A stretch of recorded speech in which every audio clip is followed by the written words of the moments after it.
ರಾತ್ರಿ ನಾಳೆ ನಡೆಯುವ ಕಾರ್ಯಕ್ರಮದ ಬಗ್ಗೆ ಅವರು ಹೇಳಿದರು. ನಾವೆಲ್ಲ ದೀಪಾವಳಿ ಗಣೇಶ ಚತುರ್ಥಿ ಬಂದಾಗ ದೊಡ್ಡ ದೊಡ್ಡ ಆದರ್ಶದ ಮಾತುಗಳನ್ನು ಕೇಳ್ತೇವೆ. ಪಟಾಕಿ ಹಾರಿಸಿ ಪರಿಸರವನ್ನು ಹಾಳು ಮಾಡಬೇಡ್ರಿ, ಹಾಗೆ ಮಾಡಬೇಡಿ, ಹೀಗೆ ಮಾಡಬೇಡಿ ಅಂತ. ಆದರೆ ಇವತ್ತು ನಾಳೆ ನಮ್ಮ ದೇಶದ್ದಲ್ಲದ ಹಬ್ಬವನ್ನು ಆಚರಣೆ ಮಾಡೋದಕ್ಕೋಸ್ಕರ ಗಿಡಗಳನ್ನು ಕತ್ತರಿಸುವಾಗ, ಪಟಾಕಿ ಹಾರಿಸುವಾಗ, ಇನ್ನೇನೋ ವೈಭವಗಳನ್ನು ಮಾಡುವಾಗ, ನಮ್ಮ ದೇಶದ ಸಂಸ್ಕೃತಿಗೆ ಮಾರಕವಾದ ಅನೇಕ ವೈಭವೀಕರಣಗಳನ್ನು ಮಾಡುವಾಗ ಯಾರೂ ಈ ಆದರ್ಶದ ಮಾತುಗಳನ್ನು ಆಡಲಿಕ್ಕೆ ಮುಂದೆ ಬರೋದಿಲ್ಲ. ಅದೇ ನಮ್ಮ ದೇಶದ ಒಂದು ದೊಡ್ಡ ದುರಂತ ಅಂತ. ಆ ಮಟ್ಟದಲ್ಲಿ ನಮ್ಮ ದೇಶವನ್ನು ಮಖಾಡೆ ಮಲಗಿಸುವ ಕೆಲಸ ನೂರಾರು ವರ್ಷಗಳಿಂದ ನಡೆದುಕೊಂಡು ಬಂದಿದ್ದು ದುರಂತವೇ ಹೌದು. ಆದರೆ ಇಂಥ ಒಂದು ಕರಾಳ ಸನ್ನಿವೇಶದಲ್ಲೂ ತುಂಬ ವೇಗದಿಂದ ಮುಂದೆ ಹೋಗ್ತಾ ಇರೋ ಪ್ರವಾಹವನ್ನು ಅಡ್ಡಕ್ಕೆ ಹಿಡಿದು ಮತ್ತೆ ವಾಪಸ್ಸು ತರುವಂಥ ಒಂದು ದೊಡ್ಡ ಪ್ರಯತ್ನವನ್ನು ನಮ್ಮ ಮಹಾಸ್ವಾಮಿಗಳವರು ಮಾಡ್ತಾ ಇದ್ದಾರೆ. ಅದೇ ನಮಗಿರುವಂಥ ಒಂದು ದೊಡ್ಡ ಆಶಾಕಿರಣ ಅಂತ ಭಾವಿಸ್ತಾ, ನಮ್ಮ ಸ್ವಾಗತ ಸಮಿತಿಗೆ ಶ್ರೀಪಾದಂಗಳವರ ಸೇವೆಗಾಗಿ, ಸುವರ್ಣ ಮಹೋತ್ಸವಕ್ಕಾಗಿ ಅನೇಕರು ಸೇವೆಯನ್ನು ಸಲ್ಲಿಸಿದ್ದಾರೆ. ಆ ಸೇವಾಕರ್ತೃಗಳ ಹೆಸರನ್ನು ಇದೀಗ ಪಾಂಡುರಂಗಾಚಾರ್ಯರು ತಿಳಿಸ್ತಾರೆ. ಅವರು ಒಬ್ಬೊಬ್ಬರಾಗಿ ಬಂದು ಹರಮಂತ್ರಾಕ್ಷತೆಯನ್ನು, ಶೇಷವಸ್ತ್ರವನ್ನು, ರಾಮದೇವರ ಭಾವಚಿತ್ರವನ್ನು ಶ್ರೀಗಳವರಿಂದ ಪಡೆಯಬೇಕು. ಅದರ ಆರಂಭದಲ್ಲಿ ಒಂದು ಪುಟ್ಟ ಕಾರ್ಯಕ್ರಮ.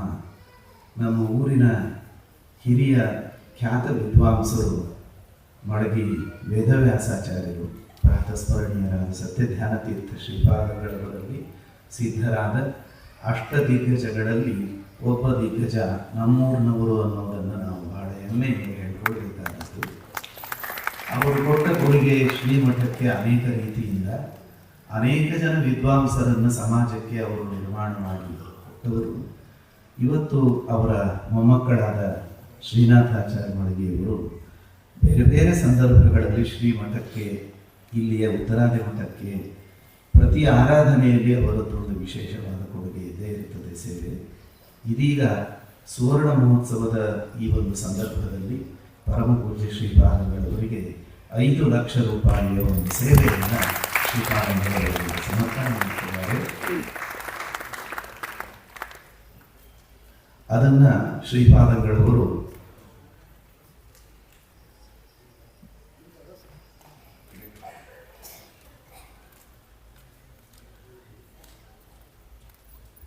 ಸಮರ್ಪಣೆ ಮಾಡ್ತಾ ಇದ್ದಾರೆ. ಅದನ್ನು ಶ್ರೀಗಳವರಿಗೆ ಸಮರ್ಪಿಸಿ ಅದರಿಂದ ಫಲಮಂತ್ರಾಕ್ಷತೆಯನ್ನು ಅವರು ಪಡೆದುಕೊಳ್ಳಬೇಕು ಅಂತ ಕೇಳಿಕೊಳ್ತೇನೆ. 2 ಮಾತು ಈ ಸಂದರ್ಭದಲ್ಲಿ ನಾವು ಹೇಳಲೇಬೇಕಾದದ್ದು. ನಮ್ಮ ಬಾಗಲಕೋಟೆ ನಗರಕ್ಕೆ ಶ್ರೀಮದ್ ಉತ್ತರಾದಿ ಮಠದ ಕೊಡುಗೆ ಯಾವ ಯಾವ ಮುಖದಿಂದ ಸಂದಿದೆ ಅನ್ನೋದನ್ನು ನಾವು ವಿಚಾರ ಮಾಡಬೇಕು. ಇವತ್ತು ಇಲ್ಲಿ ಕೂತ ಬಾಗಲಕೋಟೆ ಎಲ್ಲ ನಾಗರಿಕರು, ನಿಮ್ಮ ತಂದೆ ಇವರೆಲ್ಲ ಓದಿದ್ದು ಶಂಕರಪ್ಪ ಸಕ್ರಿ ಹೈಸ್ಕೂಲ್ನಲ್ಲಿ, ಹೌದೋ ಅಲ್ಲ? ಇವತ್ತು ಎಷ್ಟೋ ಜನ ನಿಮ್ಮವರು ಓದ್ತಾ ಇರೋದು ಶಂಕರಪ್ಪ ಸಕ್ರಿ ಹೈಸ್ಕೂಲ್ನಲ್ಲಿ.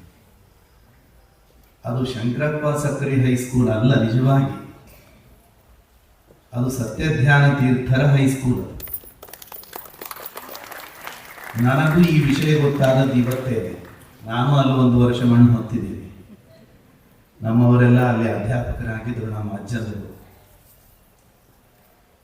ಇವತ್ತು ನನಗೆ ಈ ವಿಷಯ ಪೂರ್ಣವಾಗಿ ಅರ್ಥ ಆದದ್ದು, ಗೊತ್ತಾದದ್ದು. ಬರೀ ಸತ್ಯಧ್ಯಾನ ತೀರ್ಥರಲ್ಲಿ ಬಂದಿದ್ರು, ಭೂಮಿ ಪೂಜೆ ಮಾಡಿದ್ರು, ಇಷ್ಟೇ ಕೇಳ್ಕೊಂಡು ಬಂದಿದ್ವಿ ಹೊರತು ಅದು ಸತ್ಯಧ್ಯಾನ ತೀರ್ಥ ಉತ್ತರಾದಿ ಮಠದ ಹೈಸ್ಕೂಲ್ ಹೋಗಿ ಶಂಕರಪ್ಪ ಸಕ್ರಿ ಹೈಸ್ಕೂಲ್ ಯಾಕಾಯಿತು ಅನ್ನೋ ವಿಷಯವೇ ಗೊತ್ತಿರಲಿಲ್ಲ.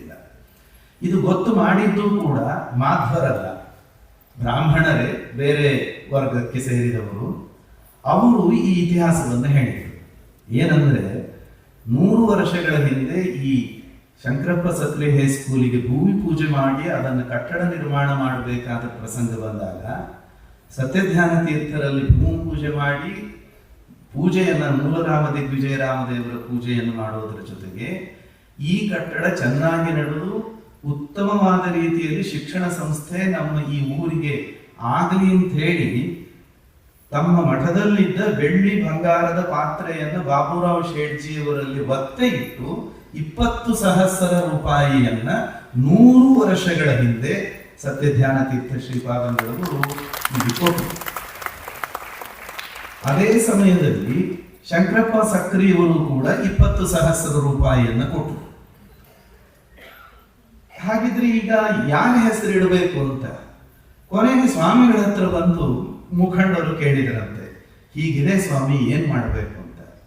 ಏನ್ ತೊಂದರೆ ಇಲ್ಲ, ಇದು ಬ್ರಾಹ್ಮಣರಲ್ಲೇ ಸೇರಿ ಕಟ್ತಾ ಇರೋದು, ಇಡೀ ಎಲ್ಲಾ ವರ್ಗದವರಿಗೆ ಶಿಕ್ಷಣದ ಉಪಯೋಗ ಆಗ್ತಾ ಇದ್ರು ಕೂಡ ಕಟ್ತಾ ಇರೋರು ಇಲ್ಲಿ ಶಿಕ್ಷಣ ಕೊಡುವವರು ಬ್ರಾಹ್ಮಣರೇ ಆದ್ರೂ ಬೇರೆ ಸಮಾಜದವರು ಬಂದು ಇಷ್ಟು ದೊಡ್ಡ ಮೊತ್ತವನ್ನ ಕೊಟ್ಟು ಈ ಶಿಕ್ಷಣ ಸಂಸ್ಥೆ ಬೆಳೆಯೋದಕ್ಕೆ ಕಾರಣ ಆಗ್ತಾ ಇದ್ದಾರೆ. ಆದ್ದರಿಂದ ನಮ್ದಂತೂ ಇದ್ದೇ ಇರ್ತದೆ, ಅವ್ರ ಹೆಸರಿಡ್ರಿ ಅಂತ ಹೇಳಿದ್ದಕ್ಕೆ ಅದು ಶಂಕರಪ್ಪ ಸಕ್ರಿಯ ಹೈಸ್ಕೂಲ್ ಆಯಿತು. ಆದ್ರಿಂದ ಇವತ್ತು ಯಾರ್ಯಾರು ಅಲ್ಲಿ ಅಧ್ಯಾಪಕರಾಗಿದ್ದೀರಿ, ಪ್ರೊಫೆಸರ್ ಆಗಿ ಲಕ್ಷಗಟ್ಟಲೆ ಸಂಬಳ ಪಡೀತಾ ಇದ್ದೀರಿ, ಯಾರ್ಯಾರು ಶಿಕ್ಷಣ ಪಡೆದಿದ್ದೀರಿ, ಎಲ್ಲರೂ ಕೂಡ ನೆನಪಿನಲ್ಲಿ ಇಟ್ಕೊಳ್ಬೇಕಾದದ್ದು ಇದು ಸತ್ಯಧ್ಯಾನ ತೀರ್ಥರ ಉತ್ತರಾದಿ ಮಠದ ಹೈಸ್ಕೂಲ್ ಹೊರತು ನಿಜವಾಗಿ ಶಂಕರಪ್ಪ ಸಕ್ರೆ ಹೈಸ್ಕೂಲ್ ಅಲ್ಲ. ಆದರೆ ಅವರ ಔದಾರ್ಯ ಅದು. ಅದನ್ನು ಇವತ್ತು ನನಗೆ ಬಿಂದಾಚಾರ್ಯ ಹೇಳಿದ್ರು, ಅವರಿಗೆ ಈ ಊರಿನಲ್ಲಿದ್ದ ಹಳೆ ತಲೆ ಕೌಠೇಕರ್ ಅಂತ ಅವರೀಗ ಟ್ರಸ್ಟ್ ನಲ್ಲಿದ್ದಾರೆ ವಿದ್ಯಾಪ್ರಸಾರಕ ಮಂಡಳದಲ್ಲಿ. ಆ ಕೌಠೇಕರ್ ಅವರು ಹೇಳಿದ ಮಾತು ಇದು ಸತ್ಯಧ್ಯಾನ ತೀರ್ಥರ ಕೊಡುಗೆ ಅಂತ. ಇದು ಒಂದಾದರೆ ಸತ್ಯಬೋಧರಾಯರ ಮಠ ಅನೇಕ ವರ್ಷಗಳ ಹಿಂದೆ ಪ್ರತಿಷ್ಠಾಪನೆಗೊಂಡು ಸತ್ಯಬೋಧರಾಯರ ಸನ್ನಿಧಾನದಲ್ಲಿ ಊರು ಮಧ್ಯೆ ಎಲ್ಲ ಧಾರ್ಮಿಕ ಕಾರ್ಯಗಳು, ಸಾಮಾಜಿಕ ಕಾರ್ಯಗಳು ಎಷ್ಟೋ ವರ್ಷಗಳಿಂದ ಇದು ನಡೆದುಕೊಂಡು ಬಂತು. ಅದಾದ ಮೇಲೆ ಅನೇಕ ಮಹಾಸಮಾರಾಧನೆಗಳಾದವು. ಮಹಾಸ್ವಾಮಿಗಳವರು 2000 ಇಸ್ವಿಯಲ್ಲಿ ಮಹಾಸಮಾರಾಧನೆಯನ್ನು ಮಾಡಿದಾಗ ಎಲ್ಲ ಖರ್ಚು ಒಂದು 4 ಲಕ್ಷ ರೂಪಾಯಿ ಉಳಿದಾಗ ಅದನ್ನು ಅವರು ತಗೊಂಡು ಹೋಗದೇನೆ ಇಲ್ಲಿ ವಿಶ್ವಬೌದ್ಧ ಮಹಾಪರಿಷತ್ತಿನ ಸ್ಥಾಪನೆಯನ್ನು ಮಾಡಿ ಅದನ್ನು ಮೂಲಧನವಾಗಿಟ್ಕೊಂಡು ಅದರ ಬಡ್ಡಿ ಹಾಗೂ ಜನರ ಸಹಕಾರದಿಂದ ವರ್ಷ ನೀವು ಕಾರ್ಯಕ್ರಮ ಮಾಡಿ ಅಂತ ಅದನ್ನು ಇಲ್ಲಿ ಇಟ್ಟು ಹೋದರು. ಆನಂತರದಲ್ಲಿ ಸತ್ಯಬೋಧರಾಯರ ಮಠ ಮತ್ತು ಅದರ ಪಕ್ಕದಲ್ಲಿ ಕಲ್ಯಾಣ ಮಂಟಪ ಕಟ್ಟುವ ಸಂದರ್ಭದಲ್ಲಿ ಸಮಿತಿಯವರ ವಿನಂತಿಯಂತೆ ಶ್ರೀಗಳವರು ಒಂದು 3-4 ದಿವಸ ಇಲ್ಲಿದ್ದು ಆವಾಗ ಸಂಗ್ರಹವಾದ ಸುಮಾರು 4 ಲಕ್ಷ ರೂಪಾಯಿಯನ್ನ ಸಂಪೂರ್ಣವಾಗಿ ಅದು ಸಮಿತಿಗೆ ಕೊಟ್ಟು ನೀವು ಕಟ್ಟಡವನ್ನು ಮುಂದುವರಿಸಿ ಅಂತ ಒಂದು ಅನುಗ್ರಹವನ್ನು ಮಾಡಿದರು. ಇದಲ್ಲದೆ ಪದೇ ಬಂದು 15 ದಿವಸ 20 ದಿವಸ ಅವರಲ್ಲಿದ್ರು, ಅನುಗ್ರಹ ಮಾಡಿದ್ರು, ಮಂತ್ರಾಕ್ಷತೆ ಕೊಟ್ಟರು. ತಮ್ಮ ಪ್ರವಚನದಿಂದ ಎಷ್ಟೋ ಜನ ಯುವಕರನ್ನ ಪರಿವರ್ತನೆಗೊಳಿಸಿದ್ರು. ಈ ಎಲ್ಲ ಕೊಡುಗೆಗಳ ಜೊತೆಗೆ ಇನ್ನೊಂದು ಮುಖ್ಯವಾದದ್ದು, ಇವತ್ತು ಸತ್ಯಧ್ಯಾನ ಗುರುಕುಲದ ಏನು ಹಳೆ ಊರಿನಲ್ಲಿತ್ತು ಕಿಲ್ಲಾದಲ್ಲಿ, ಅದಕ್ಕೆ ನಮಗೊಂದು ಪರಿಹಾರದ ರೂಪದಲ್ಲಿ ಜಾಗ ಸಿಕ್ತು. ಅದರ ಜೊತೆಗೆ ಅದರ ಪಕ್ಕದಲ್ಲಿ ಒಂದು ಜಾಗವನ್ನ ತೆಗೆದುಕೊಳ್ಳುವ ಪ್ರಸಂಗ ಬಂದಾಗ ನಮ್ಮಲ್ಲಿ ಮೂಲಧನ ಏನೂ ಇಲ್ಲದೇ ಇದ್ದದ್ದರಿಂದ ಸ್ವಾಮಿಗಳು ಸುಮಾರು 80 ಲಕ್ಷ ರೂಪಾಯಿಯನ್ನು ಉತ್ತರಾದಿ ಮಠದಿಂದ ಕೊಟ್ಟು ಅದನ್ನು ಬಾಗಲಕೋಟೆಗೆ ಅದೊಂದು ಅಸೆಟ್ ಆಗಿ ಉಳಿಯಲಿ, ಅದು ಮಠದ್ದೇ ಆದರೂ ಕೂಡ ಅದರ ಲಾಭ ಆಗೋದೇನಿದ್ರು ಬಾಗಲಕೋಟೆಯ ಜನತೆಗೆ. ಆ ಹಿನ್ನೆಲೆಯಲ್ಲಿ ಶ್ರೀಪಾದಂಗಳವರು ಅದರ ವ್ಯವಸ್ಥೆಯನ್ನು ಮಾಡಿದ್ದಾರೆ. ಇನ್ನು ಮುಂದೆ ಅಲ್ಲಿ ಬೇರೆ ಬೇರೆ ಪಿತೃಕಾರ್ಯ, ಅಪರ ಕಾರ್ಯ ಮುಂತಾದವುಗಳಾಗುವ ಜನಾರ್ದನ ಧಾಮದ ನಿರ್ಮಾಣದ ಒಂದು ಉದ್ದೇಶಗಳದರ ಹಿಂದೆ ಇದೆ. ಹೀಗೆ ಅನೇಕ ಹಂತಗಳಲ್ಲಿ, ಅನೇಕ ಸಮಯಗಳಲ್ಲಿ ಶ್ರೀಮದ್ ಉತ್ತರಾದಿ ಮಠ ನಮ್ಮ ಊರಿಗೆ ಕೊಟ್ಟಿರುವಂತಹ ಕೊಡುಗೆ ಏನು ಅನ್ನೋದನ್ನು ನಾವು ಮರೆಯಬಾರದು ಅನ್ನೋದನ್ನು ಮಾತ್ರ ಈ ಸಂದರ್ಭದಲ್ಲಿ ಅನುಸಂಧಾನ ಮಾಡಿ ಇದೀಗ ಆ ಶೇಷವಸ್ತ್ರವನ್ನು ಸೇವಾಕರ್ತೃಗಳಿಗೆ ಸಮರ್ಪಣೆ ಮಾಡುವ ಕಾರ್ಯ ನಡೆಯುತ್ತೆ.